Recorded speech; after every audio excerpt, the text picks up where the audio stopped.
So yeah, this is Final Fantasy 13 2.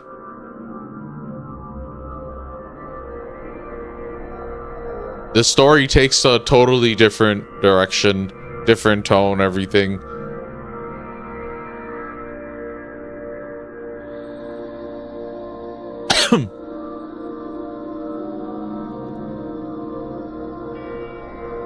We're just gonna take it for what it is and just try to enjoy the story. Even if it gets like hard to understand, nonsensical, or so I remember it's gonna be like time stuff.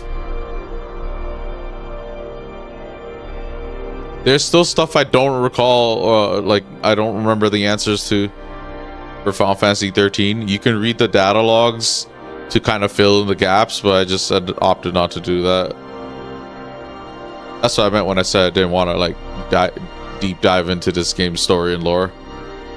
Just watch the main cutscenes, try to piece it together from just that. You know? I like this game more than 13 in a lot of ways, though. And the music, once again, is going to be really good. They have an actual proper villain. I like him more than Berth Angelus.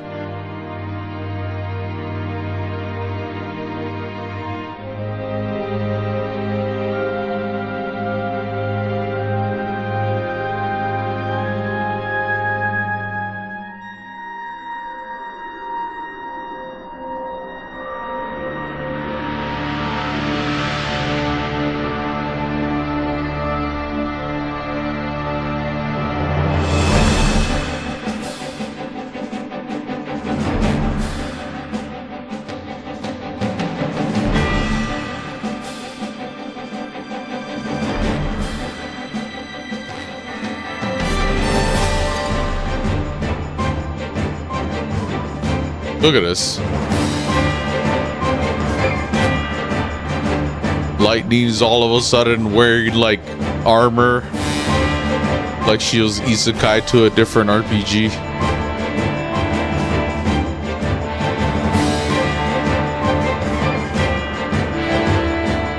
And then this guy's like, he's a cool villain. I like him.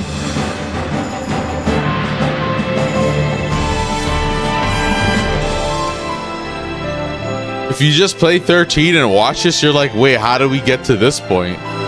Like, where is she? Why is she the way she is? Who is that?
Not a bad opening, even though like without any sort of context and just having played 13, you have no clue how the hell the game ended up being that way.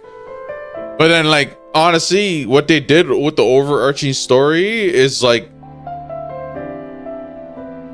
it's all right, but it's like kind of confusing.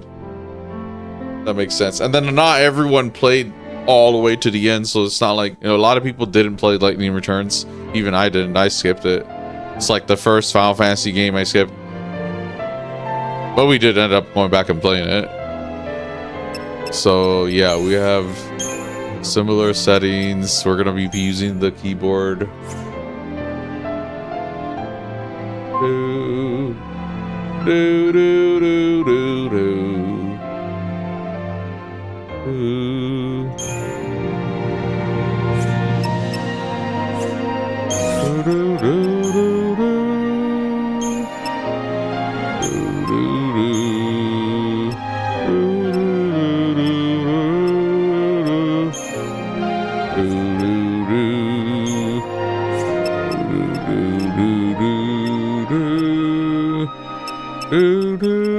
do do.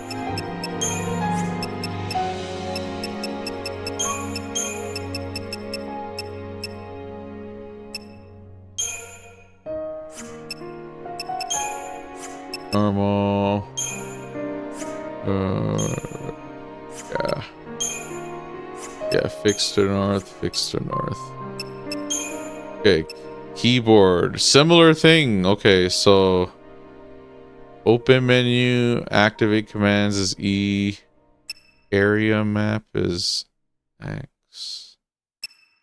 Paradigm shift.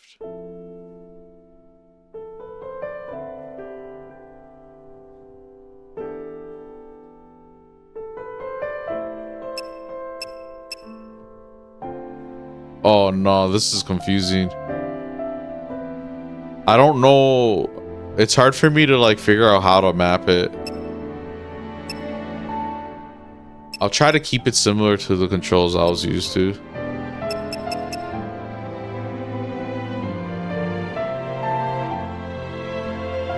Do, do, do, do, do, do.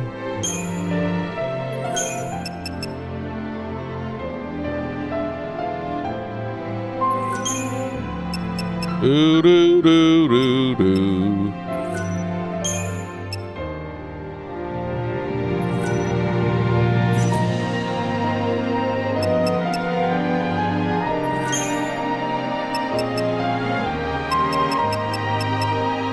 Do, do, do, do, do, do.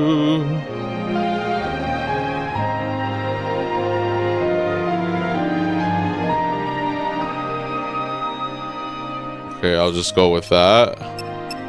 Gamepad also doesn't really work. I'm assuming it's the same for all three Final Fantasy 13 games. Unfortunate, but it's all good. It is what it is. That's what I'm saying. If they HD collection this, at least I know that probably will end up having proper controller functionality. This is something on like the PC side, Steam compatibly with the game, and then the game, because there's other Final Fantasy games that have this issue with. Final Fantasy 9, Final Fantasy 7. 9 did I play with keyboard? I think 9 was okay. 7 didn't work. Until I did the mods and stuff, the controller worked on the modded run.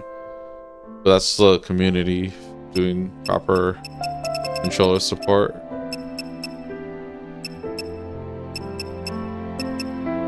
Okay, cool. So what is this? Oh, it's the story of Final Fantasy 13. Cocoon, a utopia in the sky. The populace live a life of ease. Oh yeah, under the protection of almost godlike beings known as the Foul Sea. The lower world, Pulse, over which Cocoon floats, is believed to be a land both hostile and uninhabitable. One day, on Cocoon, a dangerous Pulse Foul Sea is uncovered in the seaside settlement of Bodum. The governing body, known as the Sanctum, announces that all residents of the town are now contaminated. The Purge is enacted, legislation that requires every citizen from the affected area to be forcibly relocated to Pulse. Yes, so far that I'm following. The Purge has begun. A band of young rebels emerges to oppose the army and its attempt to exile innocent civilians to Pulse. Moving through the midst of the confusion is Lightning, a soldier who fights against the Sanctum's forces, along with Saz, a middle-aged man with his own purpose. She makes her way towards the structure where the Pulse Foul Sea was found. In that lower world vestige, her sister Sarah is being held prisoner. Others also converge on the same location. Snow, Sarah's fiancé, Hope, the teenager who watched his mother perish, and Vanille, a young girl of unknown origin. All those who would play a part in Cocoon's future are unknowingly drawn to... Not bad summaries. The Purge has begun. Foul Sea possess the power to transform humans into a cursed Lassie. Both Lightning and Snow have entered the vestige to rescue Sarah from just such a fate. As if guided by an unseen force, the would-be saviors arrive in the deepest part of the structure, along with Saz, Hope, and Vanille. There, the five discover a bewildered Sarah, only to witness her transformation into crystal. Lightning, driven by rage at losing her sister, hurls herself at the Pulse Fal'Cie.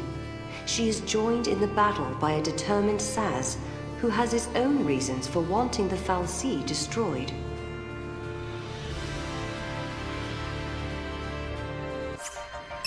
The battle with the Pulse entity changes the destiny of the five new companions forever.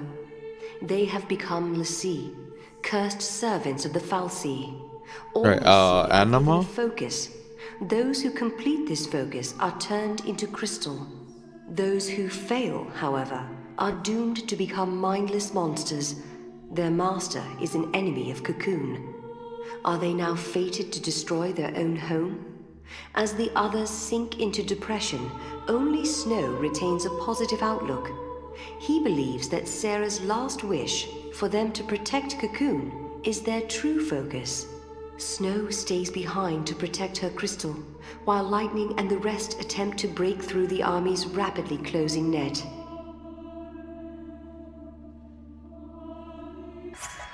Lightning and her companions, now enemies of the state, are pursued by Sanctum forces.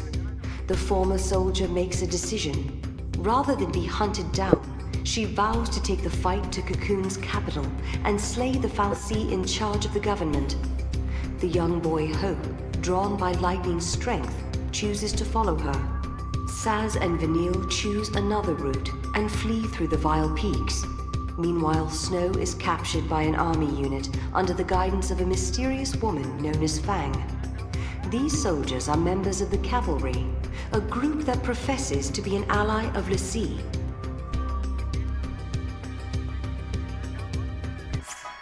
As part of their journey towards the capital and the Sanctum Fal'Cie, Lightning and Hope enter the Gabra Whitewood. The Whitewood serves as an experimental facility for the army, but patrols here are few and infrequent. As they walk, Hope explains his reasons for being there. At Snow's urging, Hope's mother joined the battle at the Hanging Edge and was killed in the fighting. The grief-stricken youth had then chased Snow into the vestige. Lightning tries to counsel the young man, but Hope's desire to exact revenge on Snow burns brighter than ever. Oh yeah, he's just like pulling out the knife every 2 seconds, like. With no place else to go, Saz and Vanille find themselves wandering the sunlit waters. Saz eventually spills his story to Vanille. He explains that he joined the fight for the sake of his son Dodge, who had been chosen as a l'Cie servant by a Sanctum Fal'Cie. Saz thought that if he could defeat an enemy of Cocoon, he might release his son from his focus. After hearing his story, Vanille is consumed with guilt. Both she and Fang are Pulse l'Cie and enemies of Cocoon. Their presence near the Sanctum Fal'Cie is the reason Dodge was cursed in the first place. However, she cannot bring herself to tell Saz the truth. With the help of the cavalry, Fang searches for the other l'Cie. She has a debt to pay. Her lost memory and forgotten focus were the reason Sarah was cursed by the Fal'Cie. The Grand Pulse native later encounters Lightning in the city of Palampolum and apologizes for Sarah's fate. Lightning's response is a blow to the jaw. Elsewhere, Hope finally gets up the courage to confront Snow. The teenager is consumed with his lust for revenge and attacks the Nora leader. Despite the boy's actions, Snow puts himself in danger, protecting Hope from an army airstrike. The four l'Cie later regroup at Hope's house and meet his father. They reconcile their differences and decide to work on finding a future rather than dwelling on the past. In Nautilus, the city of dreams, Saz and Vanille's If this wasn't voiced, I wouldn't be interested. comes to an abrupt end. Dodge, now in the custody of the army, has used his l'Cie powers to track down his father. The boy turns to Crystal upon completing his focus, to locate an enemy of Cocoon. A PSICOM officer appears before the unbelieving Saz and tells him the truth. Vanille is the reason his son was made into a l'Cie. Vanille admits her guilt. She offers no resistance when Saz raises his pistols to fire. But Saz realizes her death will change nothing and lets Vanille go. Such mercy is all he has left to give. Lightning joins Snow, Hope, and Fang in an assault on the Sanctum flagship. The cavalry has lent them its aid in rescuing the captured Saz and Vanille. After a long search, Fang is finally reunited with Vanille. The six l'Cie then fight through the ship's defenses and come face to face with the Primarch, representative of the Sanctum. However, the truth that he reveals is beyond their wildest imagining.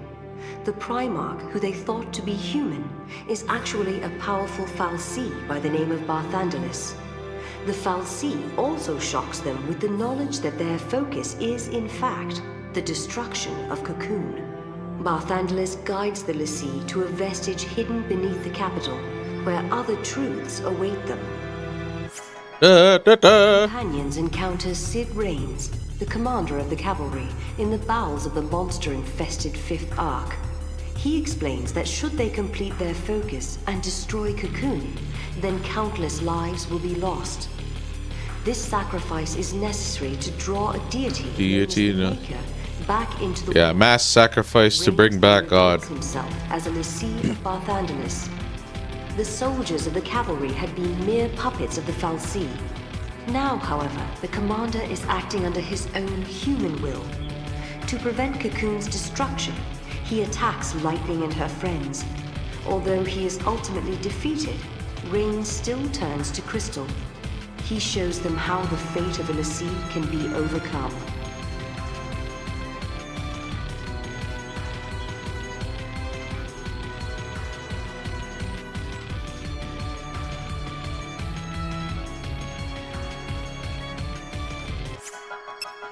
The six l'Cie have crashed on Grand Pulse, the terrifying lower world that the people of Cocoon speak of in whispers. Seeking for a way to overcome their cruel fate, the companions travel to Erba, Fang and Vanille's hometown. There they uncover an ancient prophecy that tells how Fang and Vanille attacked Cocoon several centuries in the past.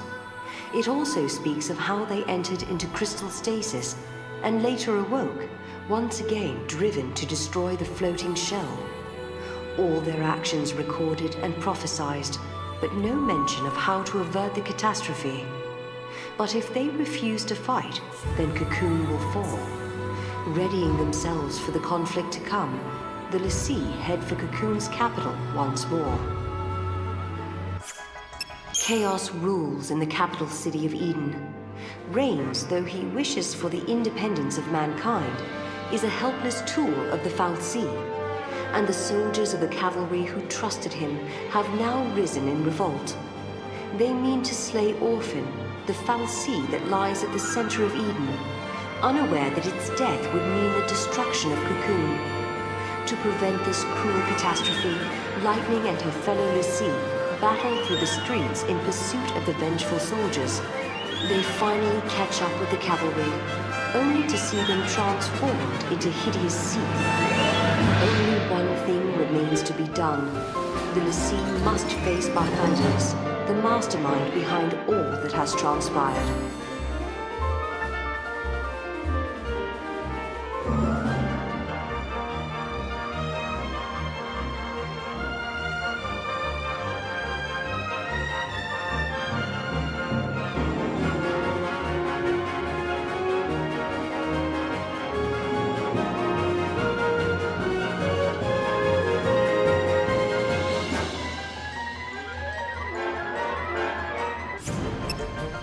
Lightning and her companions claim victory over the mighty Barthandelus, but in doing so awaken Orphan, the fal'Cie who keeps Cocoon aloft. Their first battle with Orphan ends in failure, but through the sheer force of their belief, the six rise to fight again. They have the power to make miracles happen, and the strength to change their fate. Awakened to the power within them, the l'Cie achieve the impossible and defeat Orphan. At the moment of the fal'Cie's death, Cocoon begins to plummet towards Grand Pulse. Then a miracle occurs. Fang and Vanille undergo a transformation into a great crystal pillar that halts the fall of Cocoon. As the dust settles, Sarah is freed from her crystal stasis and greeted by Lightning's smiling face. Or so it was meant to be.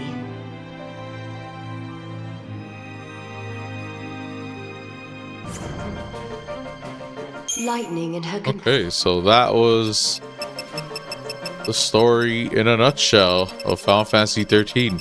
How that's gonna play into this and then Lightning Returns, you'll see. But like, I'm gonna just say, like, for me personally, I felt like it was, you would, I don't, if you know 13, you wouldn't think that like it would end up the way it does in Lightning Returns. But maybe that's just me.